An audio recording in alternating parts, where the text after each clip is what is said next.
Bueno, les damos la bienvenida a todos los presentes. Una pequeña regla de uso, les contamos que solamente van a ver a los disertantes por un tema de tratar de emular como si estuviéramos en un teatro o en un centro cultural. Todos los demás vamos a estar con los audios y los micrófonos y los videos apagados. Yo voy a estar controlando eso desde la parte de atrás. Estamos en el Martes con acento francés, un ciclo que empezó a principios de julio en la Universidad del SEMA. La Universidad del SEMA tiene la sede en la capital federal, en Buenos Aires. Actualmente, por supuesto, está cerrado, estamos dando clases online.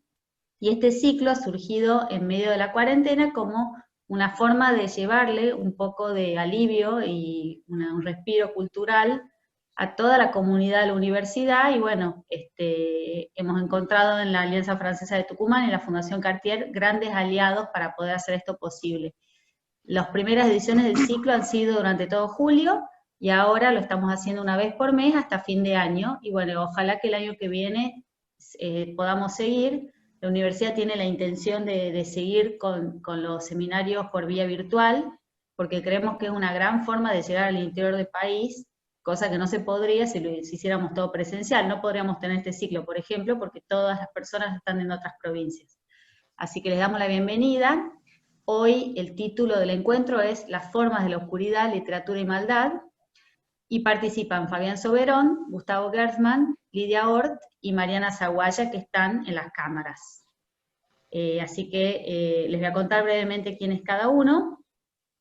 Fabián Soberón es licenciado en Artes Plásticas, técnico en sonorización de la Facultad de Artes de la Universidad Nacional de Tucumán, es profesor de Teoría Estética del Cine en la Universidad del Cine, profesor en Comunicación Audiovisual, obtuvo la beca del Fondo Nacional de las Artes en 2014, colabora y escribe en Eñe, Perfil, La Gaceta, ha publicado libros, bueno, tiene una trayectoria muy importante.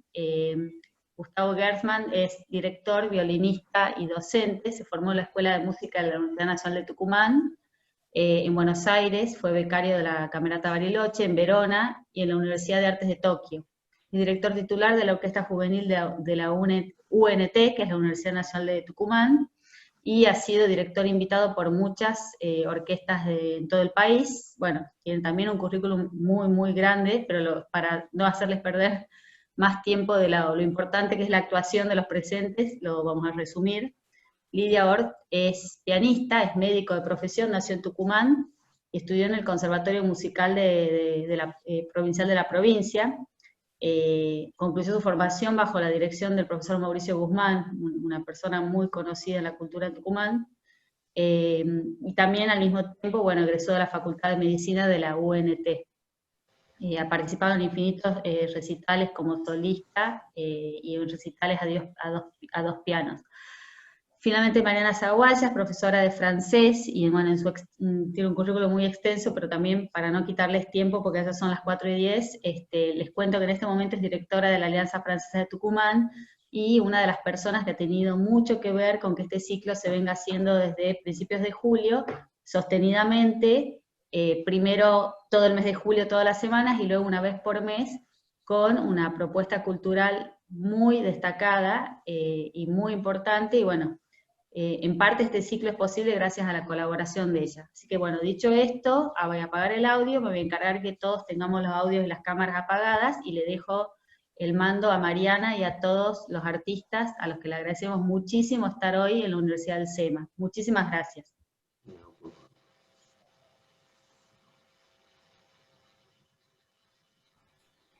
Bueno, bienvenidos a todos, buenas tardes, gracias por acompañarnos.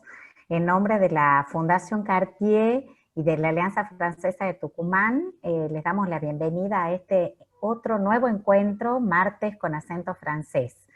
Agradezco especialmente a mi querida amiga y colaboradora coequiper Solana Colombres, con quienes somos un poco las responsables de tramar todos estos eventos, y les agradecemos mucho su participación. Le doy la palabra a Fabián, quien va a iniciar este encuentro, así que su palabra es suya, Fabián, gracias. Hola, buenas tardes a todos, es un placer para mí participar en este ciclo que ya tiene larga data. Yo titulé mi conferencia Las formas de la oscuridad, literatura y maldad. En el título, las formas de la oscuridad, están cifradas las dos partes que conforman mi conferencia. Por un lado, tenemos la pregunta sobre la forma, la estructura, la organización de las novelas, que a su vez las novelas conforman lo que yo denomino una serie. Yo voy a trabajar a partir de esta pregunta, cómo se estructuran las novelas, cómo se construyen las novelas, cómo fueron construidas por estos autores. Y esta pregunta me devuelve una serie, que es la serie de novelas que yo voy a tomar para analizar en la conferencia. Y por otra parte está la cuestión del mal, que en el caso de mi conferencia, al ir recorriendo, al hacer el recorrido por las novelas, vamos a indagar en esas novelas de qué forma se representó el mal, o de qué forma se trabajó la cuestión del mal en esas novelas. De modo que mi conferencia tiene una serie y una curva. La serie de las novelas y la curva del mal, o el dibujo del mal.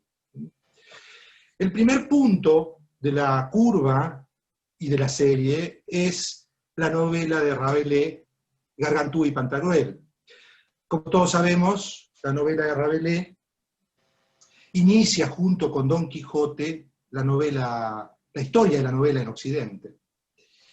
Y yo voy a detenerme en un aspecto que funciona como una sinécdoque a propósito de la narrativa de Rabelais.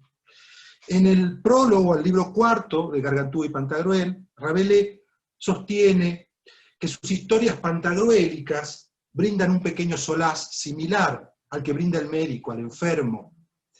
Y luego, en ese mismo prólogo, cita a Hipócrates para referir que la medicina es comparada por Hipócrates, con un combate en el que participan tres personajes: la enfermedad, el médico y el enfermo.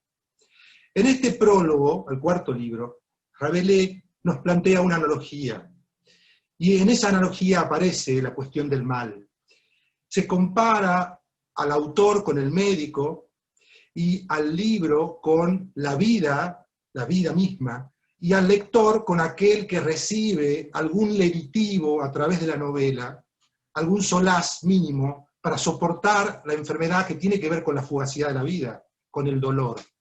De modo que Rabelais nos está diciendo, en los albores de la novela, del inicio de la novela, de la historia de la novela en Occidente, que el problema del mal tiene que ver con la novela misma, y con la posibilidad de que la novela sea ese lenitivo, ese solaz breve, pasajero, pero eficaz con respecto a la vida.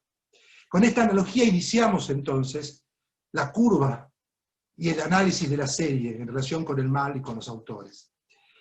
Desde el inicio, entonces, con esta novela de Rabelais, nos trasladamos al siglo XIX. Y en el siglo XIX nos encontramos con Flaubert, con Gustave Flaubert, quien, como todos sabemos, escribió Madame Bovary e inició el realismo en Europa, una de las corrientes estéticas más fructíferas. Así como inició el realismo Flaubert, lo clausuró, lo canceló y dio inicio a otro ciclo, que es el de la novela moderna. ¿Cómo lo hizo? Al escribir una novela que se llama Bouvard y Pécuchet. Ustedes me dirán si se puede ver la tapa ahí. Perfecto. Esta edición de Losada, gracias, esta hermosa edición de Losada, que la recomiendo. Entonces, presenta esta novela. En esta novela de Flaubert, aparecen dos personajes que son dos copistas, que son precisamente Bouvard y Pécuchet. La novela, ¿por qué dije que la novela cancela o clausura la novela realista? Porque hay un elemento clave al ver la estructura de la novela de Flaubert, que es la inexistencia de la peripecia, que es claramente un factor fundamental de la novela realista y de lo que había sido la novela hasta ese momento. Los copistas realizan un acto único, podríamos decir idéntico. que es el de indagar en cada una de las disciplinas del conocimiento, buscando precisamente alcanzar el conocimiento total. Se trasladan de un lugar a otro, visitan bibliotecas, revisan libros, enciclopedias, y luego de mucho tiempo de indagar y de repetir el mismo acto, y por lo tanto de eliminar la peripecia, porque hacen lo mismo, llegan a un punto en el que se encuentra con el absurdo. No solamente constatan que no van a poder encontrar el conocimiento total, sino que se dan con la futilidad del conocimiento. Y ahí para mí, Flaubert nos da un indicio del mal. El saber no conduce a nada, nos está diciendo la novela inaugural del ciclo moderno. El saber no conduce a nada, solo produce un círculo nihilista. Y tengo la sospecha de que este círculo nihilista que Flaubert supo captar en la no peripecia de Bouvard y Pécuchet está en sintonía con la atmósfera de decadencia que vivía Europa en la segunda mitad del siglo XIX, sobre todo en el último cuarto. De manera tal que nosotros tenemos en Flaubert un gran innovador, porque puede colocar el problema del mal, en relación con la forma. La repetición que ingresa en un círculo que se repite, ¿no?, en el trazado que realizan los dos personajes de la novela, en esa forma peculiar que tiene la novela, en esa impugnación de la trama, está el problema del mal. Entonces tenemos el dibujo que se inició con Rabelais, tenemos una segunda estancia en Flaubert, y así pasamos al tercer tramo, al tercer momento, que nos coloca en la década del 30 del siglo XX, con la novela Viaje al fin de la noche de Louis Ferdinand Céline. Acá tienen la edición de Daza de la novela. Y claro, Céline puede ser considerado como el anti-Proust.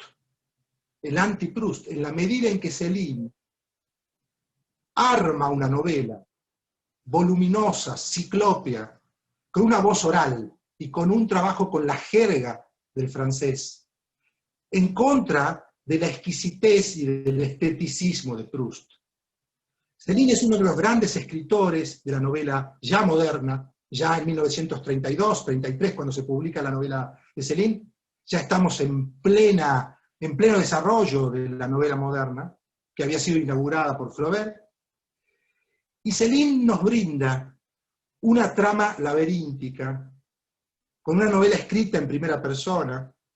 El que habla es Bardamu, un personaje absolutamente desencantado.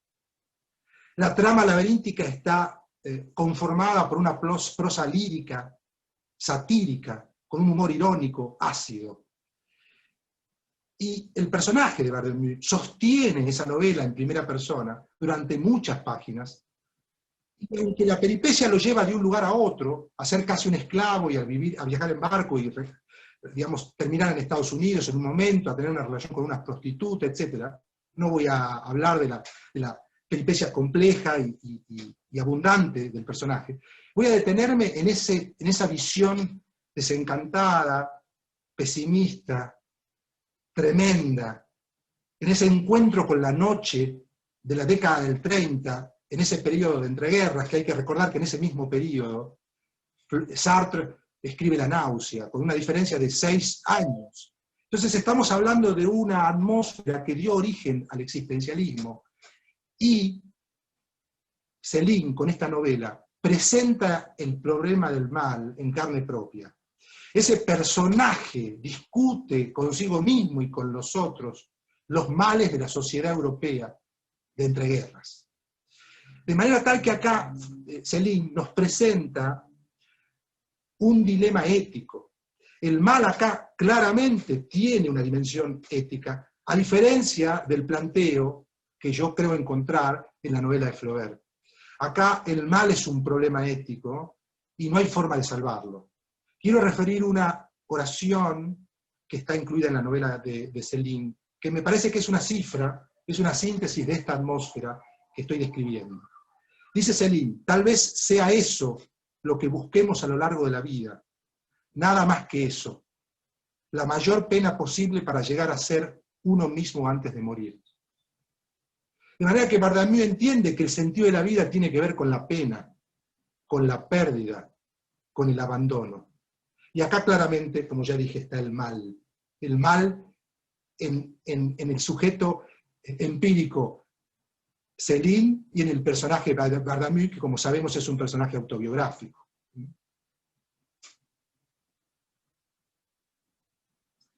No voy a detenerme ahora, porque es asunto para otra discusión, otro debate, otra mesa, en la cuestión del mal en relación con la ideología del propio Céline. Céline fue un nazi declarado y escribió panfletos apoyando la causa nazi. De manera tal que ahí tenemos otro problema en el propio autor de la novela, pero ese es otro tema. No es al menos un tema para desarrollar en esta conferencia, quiero decir.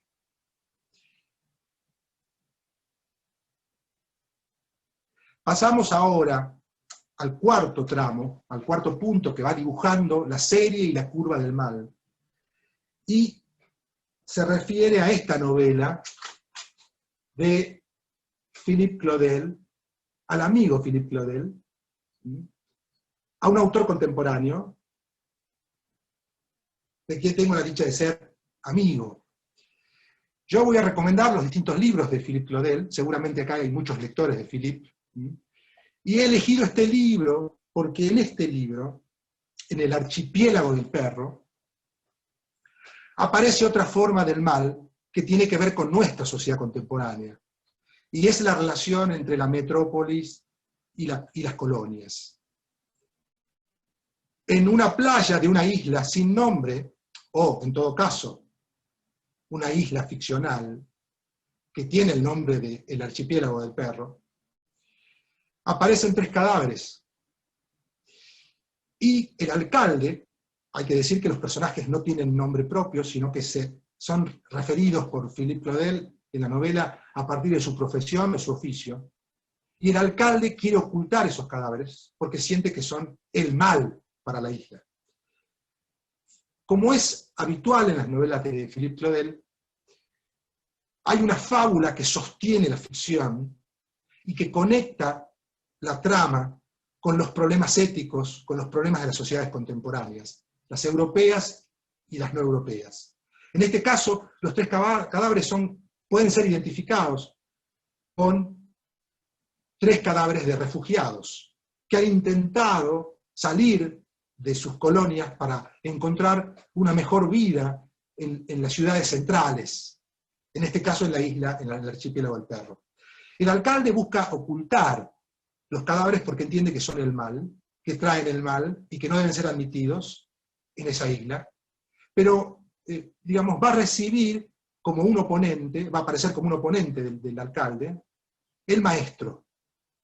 Y va a tener como ayudante el alcalde el médico, que es un personaje absolutamente memorable, porque es un personaje que concentra, como suele suceder con los personajes de Philippe Claudel en sus novelas, olores y sonidos. Hay que decir que cada personaje está asociado, como si fuera un leitmotiv wagneriano, está asociado con un sonido y con un olor.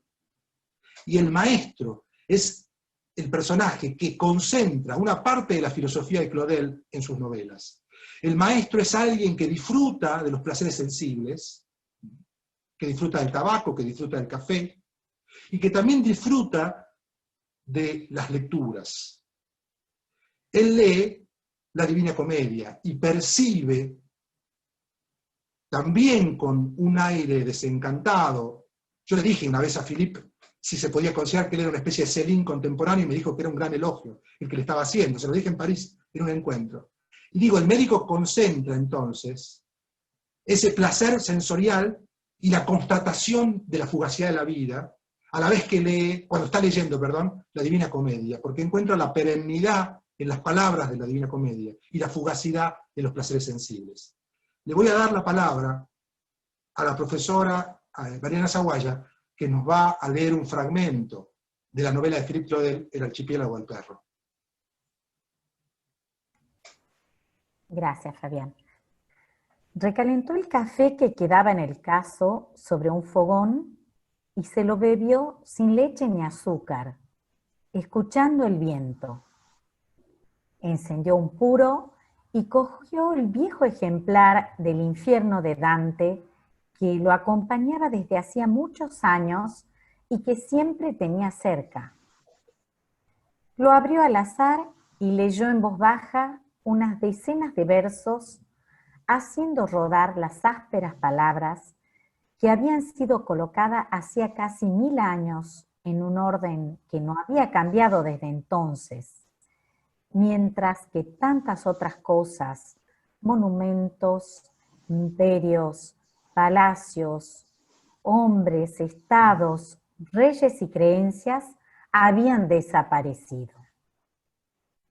El médico fumaba y leía los versos en voz alta, para sí mismo y también para la noche que lo rodeaba como un cálido chal. Bebía café y también un poco de aguardiente, en pequeños vasos, con gran placer. Las palabras y el humo flotaban en el aire de la cocina y su pensamiento con ellos.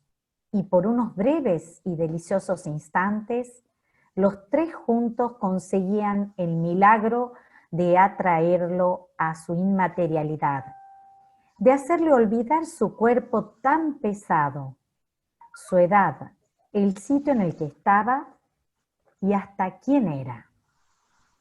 Recordó que de niño corría por las callejas de la isla, porque entonces podía correr. Y llegaba a olvidarse de su cuerpo. Tenía la sensación de que éste funcionaba por sí solo, impulsado por la excitación del juego. Su mente se convertía en un diablillo que se alimentaba de risas y sensaciones. No sentía la nostalgia del tiempo lejano. No sentía nostalgia ninguna. Odiaba mirar atrás porque no se reconocía. Muchas gracias, Mariana. Como ustedes escucharon, el médico sintetiza o cifra una habilidad notable en las novelas de Philippe Claudel, que es la concentración a través del perfil de un personaje, de un modo de acción, de un modo de pensamiento y de una propuesta filosófica. Así como el médico concentra una forma de entender la vida, una manera de relacionarse con los placeres, y la idea de percibir la fugacidad de la vida al lado de la perennidad de la letra del Dante en la Divina Comedia. El cura, otro personaje de la novela, concentra a través de olores y de sonidos una filosofía y una teología a través de las abejas. El cura cuida panales y entiende que ahí, en los panales, en la actividad de las abejas, está Dios. De modo que a través de la acción del alcalde, en relación con la situación de los cadáveres, la oposición del maestro, que luego será acusado de pederasta, la actitud del médico y la colaboración del médico para llevar adelante la empresa del alcalde, y el cura como un personaje absolutamente memorable. Philippe Claudel nos da una perspectiva de los comportamientos humanos en relación con el mal en las sociedades actuales. Del archipiélago del perro pasamos al quinto tramo de nuestra peripecia, de nuestro camino, de este recorrido que estamos haciendo por esta serie de novelas francesas, pasamos al quinto tramo, que está definido por la novela Las lealtades de la escritora Delphine de Vigan. Las lealtades narra el infranqueable dolor entre chicos y padres en la Francia contemporánea. Los protagonistas son dos niños o dos preadolescentes, Theo y Mathis, que tienen una relación fervorosa con el alcohol. El alcohol, entonces, como un efecto flamígero de un drama. El mal está instalado, de nuevo, como en Claudel, como en Céline, y acá en la novela de Céline, de Delphine de Vigan, a través de una dimensión ética. No solo tienen problemas estos chicos, estos casi adolescentes de 12 años, nada más que de 12 años, con el alcohol, sino que las familias son familias que viven un drama. En el caso de la familia de Theo, que es el protagonista de la novela, tiene una relación complicada con su padre, que está abandonado en un departamento, y también con la maestra Cécile, que es la única que parece advertir que estos dos casi adolescentes no van a salir, o van a tener muchas dificultades en salir del alcohol. Por supuesto que Theo y Mathis ocultan, o tratan de ocultar, su drama, y sienten que el alcohol los redime, o que de alguna forma les brinda un momento de felicidad. Es Cécile, como ya dije, la profesora del secundario, la única que lo advierte. Y en la construcción de la novela hay un elemento que es notable. Hay capítulos escritos en primera persona y otros capítulos en tercera persona. Y eso al lector le permite ver, o le hace ver, le permite acercarse por momentos y alejarse, porque algunos capítulos están con la voz de la maestra, que es la que puede acercarse más, o parece acercarse más a los personajes que sufren el drama del alcohol, a los muchachos, y en los capítulos en tercera nos permite tomar distancia, le permite tomar distancia al lector, y a su vez también a la propia Cécile, porque esos capítulos la incluyen como personaje desde la tercera persona. Entonces, Delphine de Vigan construye un pliego narrativo con efectos ópticos de acercamiento y alejamiento de este drama. El mal claramente no está presentado de manera muy directa, no solo a través de las adicciones de los distintos personajes, sino también de la presentación de las familias y de la dificultad de la comunicación entre padres e hijos, entre maestros y alumnos. Y hay algo que me parece que hace que nos preguntemos cuando leemos la novela de Delphine de Vigan, y es esta pregunta. ¿Qué hemos hecho con nuestros vínculos familiares? ¿Con nuestros sentimientos? Pareciera ser, digo, la pregunta que deja planteada la novela de Delphine de Vigan, las lealtades. Y voy a citarla a Cécile, a la profesora, que es la única que puede ver el drama de los niños, o de los casi adolescentes. Dice Cécile de forma filosófica: todo aquel que vive o ha vivido en pareja sabe que el otro es un enigma. Y cito esta expresión de Cécile porque de alguna manera de eso trabaja la novela de las lealtades del Delphine de Vigan. Cómo el otro puede convertirse en un desconocido, o cómo puede ser alguien al que no llegamos a conocer nunca. Y el alcohol aparece, en el caso de esta novela, como un aparente remedio o solución a esos problemas. ¿Cómo es que las relaciones humanas entonces pueden volverse enigmáticas hasta el punto de que el otro se convierte en un desconocido? Esta para mí es la pregunta entonces que sintetiza la forma del mal en la Francia contemporánea, y podríamos decir en otros lugares del mundo. Para terminar mi conferencia, voy a referirme al sexto tramo y último tramo de este recorrido por esta serie de novelas francesas. Y también para ver cómo cierra el dibujo de la curva del mal. Voy a referirme a esta novela memorable del escritor francés, también vivo, Jean Genot. Jean Genot escribió una trilogía de vidas imaginarias. ¿Qué es una vida imaginaria? Es el género que inventó Marcel Jouffre, un escritor francés del siglo XIX, a partir de la publicación de su libro, Vidas Imaginarias. ¿Y cuál es el trabajo que realizó Marcel Schwab y que continúa Elleno y que también trabajó el que yo llamo el discípulo díscolo de Schwab, que es Borges? Recuerden Historia Universal de la Infamia, que es una serie de vidas imaginarias, la obra de Borges. Bien, ¿qué es lo que hizo Marcel Schwab? Marcel Schwab toma el pasado de personajes reconocidos en la historia y trabaja esos pozos, esas zonas de sombras, esos momentos desconocidos de la vida de esos personajes, y trabaja desde ahí la ficción. En esos pozos, en esos lugares desconocidos de la biografía de esos personajes, trabaja la ficción Marcel Schwab. Jean Elleno hace algo similar en su trilogía de las vidas imaginarias, y es lo que hace en Ravel.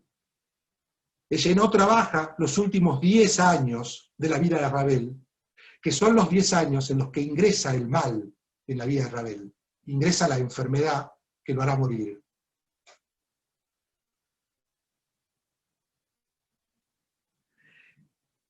Voy a citar una frase de la novela que sintetiza el problema del mal en la ficción de Elleno. Dice el autor: Ravel debe enfrentarse con monstruos. Ravel debe enfrentarse con monstruos. Los monstruos que le trae la enfermedad. Una enfermedad que no tiene cura, que los médicos no encuentran la cura, y que hace que Ravel ingrese en sus últimos años en una especie de demencia de la que no puede salir y en la que incluso no puede reconocer a los otros. Entonces, lo que hace Elleno es trabajar con la relación entre no ficción y ficción. Y arma con esa relación una novela, como ya dije, memorable. Imagina las escenas últimas en la vida del músico. Leemos entonces en la novela conductas hipotéticas, acciones supuestas, precisamente a partir de lo que se desconoce, de lo que hizo el propio Ravel en la intimidad, en su casa. No hay explicaciones, sino que hay una narración ficcional que entrega preguntas y no respuestas. La ficción biográfica, podríamos llamarla de esta manera, la novela, no trabaja con la verdad, o no le interesa la verdad, sino con la conjetura. En este sentido, se parece al modo de elaboración conjetural del ensayo. Uno podría pensar entonces que la narración conjetural de la vida imaginaria de Elleno, la vida imaginaria de Ravel, es una mezcla de conjetura y movimiento en zigzag que va de la realidad a la ficción. Le voy a dar la palabra nuevamente a Mariana Zaguaya para que nos lea un fragmento de esta novela memorable de Jean Elleno. Gracias, Fabián.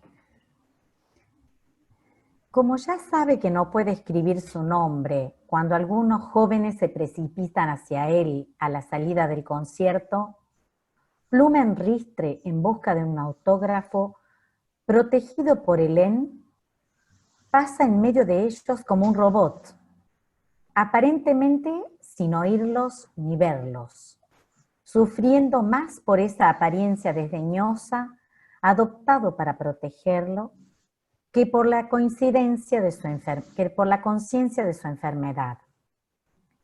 Pronto, constreñido a no armar más que la soledad, pasa horas en su balcón de Montfort, sentado en una butaca, la mirada perdida en el valle cuya vista le movió a instalarse allí. Hélène acude, se preocupa por él, le pregunta qué hace allí. Él contesta sencillamente que espera, pero sin precisar qué. Vive sumido en una bruma que le asfixia cada día un poco más, si bien persiste alguna actividad. Todos los días sale a dar largos paseos por el bosque. No se pierde nunca, lo que pierde es el mundo con sus objetos. Cenando una noche con su editor, de pronto coge el tenedor por los dientes, se da cuenta enseguida y lanza una breve mirada de angustia a Marguerite, que está a su lado.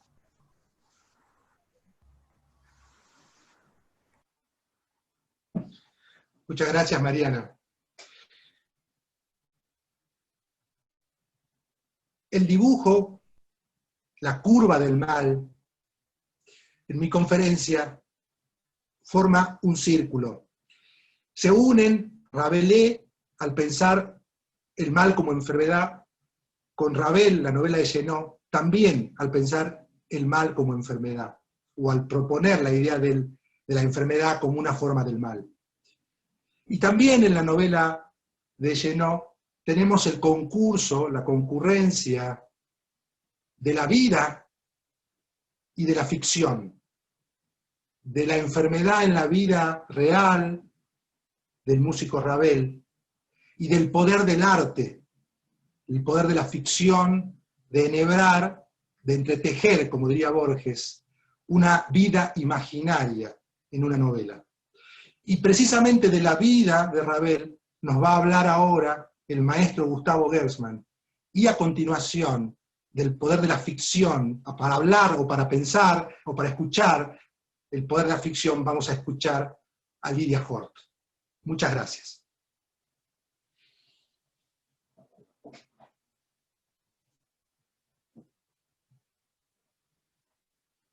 Gustavo, tendrías que... Ahí está, bárbaro. ¿Estoy? Bueno, Bárbaro. gracias, Fabián. Muy apasionante todo lo que venís diciendo, esa idea de la serie, del círculo y de todo lo que tiene que ver con la oscuridad y el mal. Y en este caso creo que valdría la pena, bueno, yo no voy a profundizar sobre la vida de Ravel porque es mucho lo que habría para decir, pero sí ubicarlo un poquitito en contexto a este enorme músico francés que nace justamente en ese último cuarto de siglo decadente del siglo XIX, de 1875, y que pisándole un poco los talones a Debussy, que es el otro gran músico francés, son un poco los paradigmas, los ejemplos de esa época de finales de siglo, comienzos de la primera parte del siglo XX también. Él nace en 1875 y muere en 1937, justamente. Y esos 10 años que voy a hacer referencia son entre el 27 y el 37. Bueno, Maurice Ravel siempre, su producción es enorme, por supuesto, y es maravillosa y muy, si bien usa un lenguaje acorde y en el contexto de la época, ese lenguaje en donde los límites no están muy definidos, en donde hay una gran inspiración de por ahí ideas que vienen desde Oriente, una gran experimentación y sobre todo en el caso de él, no solamente como compositor, sino como orquestador, o sea, un lado muy fuerte de Ravel es la orquestación, es decir, él entiende la orquesta como ese instrumento enorme, gigantesco, con el cual puede pintar colores. ¿Ah? Ya lo hacía Debussy, pero él lo perfecciona y es así como la famosa obra Cuadros de una exposición de Mussorgsky, él la orquesta de manera increíble y se pueden escuchar y ver esos cuadros en esa orquesta que él la trabaja como una verdadera paleta. Pero bueno, yo estoy acá en realidad por una conversación telefónica que tuvimos con Fabián, en donde de alguna manera le conté de algo que me llegó a mí como una suerte de tradición oral, porque tuve la suerte de estudiar con Jerko Spiller. Jerko Spiller fue uno de los más grandes maestros de violín que tuvo la Argentina, América, bueno, y al mundo también, porque venía mucha gente de afuera a estudiar con él. Era de origen yugoslavo, pero vivía en Buenos Aires, después de la guerra había venido acá, y él se había recibido en la École Normale de París, y había estudiado con Jacques Thibault. Jacques Thibault fue un violinista maravilloso, que tenía un trío muy famoso, un trío de violín, cello y piano, con Cortot y Casals. Cortot al piano y Pablo Casals, el gran Pablo, el de la tríada de los tres Pablos, ¿ah? El Pablo Picasso, Pablo Casals y Pablo Neruda. Bueno, tenían un trío. Y ese trío, en donde tocaba su maestro, fue el trío de cuerdas que estrenó el trío de cuerdas, el trío con piano, perdón, que es violín, cello y piano, que compuso Ravel, y lo compuso justamente al comienzo de la Primera Guerra Mundial. En ese comienzo de la Primera Guerra Mundial, él compuso este trío, que es muy, muy famoso. Yo les recomiendo que después lo escuchen, mientras leen la novela de Genot, porque podría haber algunas coincidencias en algunas cuestiones atmosféricas. Y él contaba, mi maestro contaba, que su maestro le contaba que cuando ensayaban el trío, ustedes saben que en música, en las partituras, los compositores, los llamados más modernos, aunque estamos hablando de finales del siglo XIX, medio del siglo XIX, ponían anotaciones metronómicas, es decir, el metrónomo es un aparatito que marca el tiempo y la velocidad de lo que hay que interpretar. Por supuesto que no es nada más que una guía que indica más o menos a qué velocidad el compositor se hace una idea de qué es lo que quiere. Porque también cabe aclarar que todos los compositores saben que sus obras son terminadas de alguna manera por el intérprete. Es decir, cada vez que se interpreta la obra es una obra nueva. Eso es lo maravilloso de la música, o sea, se le interpreta de una forma en donde el intérprete pone lo suyo. Bueno, este trío que estaba estudiando esto para ser presentado en sociedad, digamos, el famoso trío de Ravel, con Ravel al lado ensayaba y Ravel se enfurecía, realmente tenía ataques de gran ira cuando la indicación metronómica no era exacta. Es decir, supongamos, el primer movimiento decía negra, la negra es una figura en música, igual a 132, significa 132 negras por minuto, y bueno, y ellos le hacían 131, y él estaba al lado controlando que eso fuese rigurosamente exacto. Esto más allá de la anécdota y de por ahí, esta nota de color de que acá en esta parte del mundo podamos comentar algo de manera directa de la tradición oral, nos habla de este Ravel que tenía, por empezar era muy tímido, toda una especie de cáscara que lo envolvía, como suele suceder con las personas que por ahí se protegen con sus cuestiones de personalidad no muy extrovertidas, pero tenía una enorme rigurosidad, y convivían en él, digamos, de manera como el yin y el yang, una creatividad maravillosa, con una inspiración increíble, con obras como el Bolero de Ravel, que es una suerte de ejercicio increíble, en donde con tres ideas, o una sola idea, perdón, hace una obra enormemente larga, jugando con las paletas de la orquesta, o bueno, los conciertos para piano, el de la mano izquierda, el concierto para dos manos, digamos, el cuarteto de cuerdas, el trío que acabo de nombrar, convivía esa gran inspiración, ese gran hecho creativo, con una estructura muy sólida, muy firme, que lo sostenía en su mirada del mundo, quizás, ¿no? Por eso pienso, y uniendo un poco con lo que vos contabas, Fabián, que en este final suyo, en donde el mal se enquista a través de una enfermedad, debe haber sido muy tremendo para él ir dándose cuenta de esto que le estaba pasando. Y hasta el día de hoy no se sabe bien, algunos dicen que fue finalmente un Alzheimer, otros dicen que tenía un tumor, es más, lo operan y muere a la semana de ser operado. No se sabe qué encontraron en realidad. Debe haber sido muy, muy duro, muy, muy duro, porque era un pequeño genio, un pequeño gran genio. Pequeño porque era muy, muy pequeño, él era de estructura pequeña. Es más, cuando quiere entrar a pelear en la Primera Guerra Mundial, porque él quería ir a pelear por Francia, no, le decían que su estatura no daba, que su cuerpo no daba, y lo ponen de chofer. En realidad trabaja como chofer un tiempo durante la guerra. Y finalmente, bueno, nos deja este legado tan inmenso, o La Cigane, por ejemplo, esa obra maravillosa para violín y orquesta. Cada obra de Ravel es realmente la pavana para la infanta difunta. Estoy tratando de acordarme de algunas cosas que son más que importantes de escuchar. Así que bueno, esto es un poco una semblanza pequeña de quién era Ravel, este personaje que tanto dio a la cultura de Occidente, junto con Debussy. Son los dos franceses más nombrados te diría de casi toda la historia de la música. Hay otros más, por supuesto, atrás lo tenemos a Rameau, qué sé yo, a Lully, a tantos otros. Y más adelante lo tendremos a Pierre Boulez y a otros más. Pero Ravel fue realmente un genio, uno de los grandes genios que nos acompañó. Así que bueno, y hoy vamos a poder escuchar algo de la sonatina, así que eso también me parece muy bueno.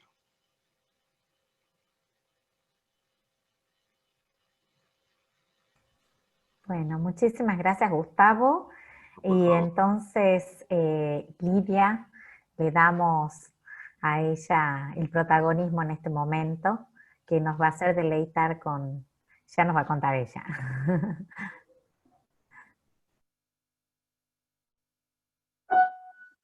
¿Se escucha? Perfecto.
Buenísimo. Bárbaro, excelente, qué hermoso. Contanos, Lidia, con qué nos has deleitado. Bueno, esta es una sonatina de Ravel, he tocado solamente el primer movimiento, y realmente después de haberlo escuchado a Fabián con toda esta historia del mal, haberla reestudiado un poquito a la obra, es como que uno ha podido encontrar tal vez algunas melodías y armonías, en las que uno puede interpretarlas como algo diabólico, de cierta manera. Así que eso ha sido un descubrimiento nuevo, redescubrir algunas cosas de al menos esta parte de la sonatina de Ravel. Bárbaro. Muchísimas gracias, Lidia, ha sido un placer. Muchísimas gracias. Gracias. Bueno, Mercedes, no sé si vos querés decir algo para cerrar. No, les agradecemos, Fabián, Gustavo, Lidia, Mariana, espectacular. Es difícil mantener siempre el nivel y el interés, pero cada sesión del martes con acento francés se va superando. Excelente, excelente la performance de todos. Muchísimas gracias en nombre de la comunidad del SEMA. Lamentablemente las autoridades están en este momento dando clases porque son profesores, pero les transmito el agradecimiento del rector y el vicerrector. Y son bienvenidos cuando lo deseen y organicen con Mariana y el equipo a volver a la universidad. La verdad que ha sido un gusto tenerlos. Mariana, muchas gracias a vos, a Solana, a Eduardo, bueno, a la gente de la Fundación Emilio Cartier, de la Alianza Francesa de Tucumán. No sé si vos querés decir unas palabras finales, pero antes de eso le agradezco también a todo el público. Y en la página web de UCEMA, en breve van a tener la próxima fecha, si no me equivoco, es el 27 de octubre, la próxima. Así Pero es. bueno, la vamos a mandar a ustedes el link para que ustedes lo difundan entre todos los presentes. Así es. Muchas gracias, Mercedes. Gracias a la Universidad del SEMA, principalmente al Instituto Francés de Argentina, la Embajada de Francia, y por supuesto, principalmente a nuestros queridos amigos, a Fabián Soberón, a Gustavo Gersman y a Lidia Hort, que generosa y amablemente se animaron y dijeron rápidamente que sí, se sumaron a este evento que ya lleva desde julio varios encuentros con muchas caras y nombres que frecuentan este ciclo, así que muchas gracias. Los esperamos en el próximo ciclo, y el que se quiera sumar a la Alianza Francesa de Tucumán y a la Fundación Cartier, bienvenido sea. En nuestro Facebook y en el Instagram van a encontrar información, y así que muchas gracias a todos. Gracias. Mariana, te aviso que el video va a estar más o menos en 48 horas. Yo se los voy a mandar a ustedes y a los disertantes por si ustedes los quieren distribuir entre todos los amigos y los presentes. Buenísimo. Bárbaro, Mercedes, muchas gracias. Y bueno, buenas tardes a todos y hermoso encuentro.